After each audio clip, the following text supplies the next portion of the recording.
সামাজিকভাৱে জনপ্ৰিয় অঞ্চলটোৰ প্ৰতিটো অনুষ্ঠানৰ লগত জড়িত নাৰায়ণপুৰৰ বুঢ়াবুঢ়ী গাঁৱৰ এজন যুৱক বিক্ৰম দাস এতিয়া গুৱাহাটীৰ চিকিৎসা মহাবিদ্যালয়ত চিকিৎসাধীন হৈ আছে।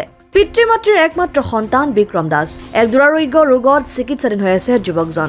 বিক্ৰম দাসৰ 4 বছৰীয়া কন্যা সন্তানগৰাকীয়ে এতিয়া পিতৃৰ অসুস্থতাত চকুলো টুকিছে।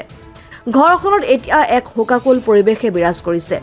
পিতৃ-মাতৃয়ে ঘৰৰ সকলো সম্পত্তি বিক্ৰী কৰি বিক্ৰমৰ চিকিৎসা কৰাইছিল যদিও আৰ্থিক অৱস্থা তেনেই দুৰ্বল হৈ পৰাত পৰিয়ালটোৱে বিক্ৰমৰ চিকিৎসা ব্যয় বহন কৰিবলৈ অপাৰগ হৈ ৰাইজৰ পৰা সাহায্য বিচাৰি কাটৰ আহ্বান জনাইছে।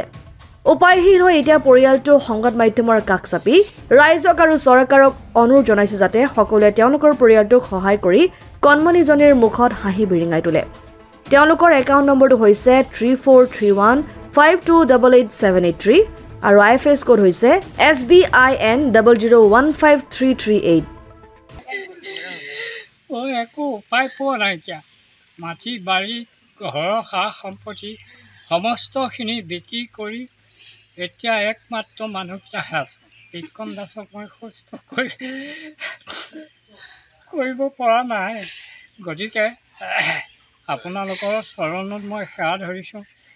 পুনৰ পোৱালিকণ কেনেকৈ সুস্থ সবল কৰি আপোনালোকৰ সহযোগিতা কামনা কৰি মই আপোনালোকৰ চৰণত সেৱা ধৰিছোঁ। আপোনালোকে সহায় নকৰিলে এই মুহূৰ্তত আৰু এই ঘৰখনৰ স্থিৰতা নাইকিয়া হৈছে। গতিকে তাকে লৈ আপোনালোকৰ ওচৰত মই আবেদন জনাইছোঁ। নাৰায়ণপুৰৰ পৰা দিগন্ত হাজৰিকা ৰিপৰ্ট, অসম আদিত্য।